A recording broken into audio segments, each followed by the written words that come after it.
southeastern North Carolina, south central Columbus County in southeastern North Carolina, east central Horry County in northeastern South Carolina until 10:15 p.m.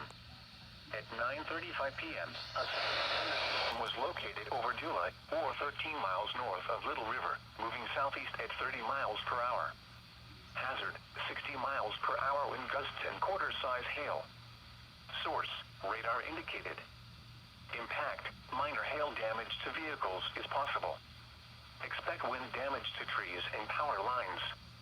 Locations impacted include Charlotte, Sunset Beach, Holden Beach, Ocean Isle Beach, Little River, Cherry Grove Inlet, Iredell, Carolina Shores, Calabash, Macatoka, City Town, Freeland, Naukina, Supply, Exum, Bug Hill, Longwood, Seaside, Brunswick County Community College main campus and Ash. For your protection, move to an interior room on the lowest floor of a building.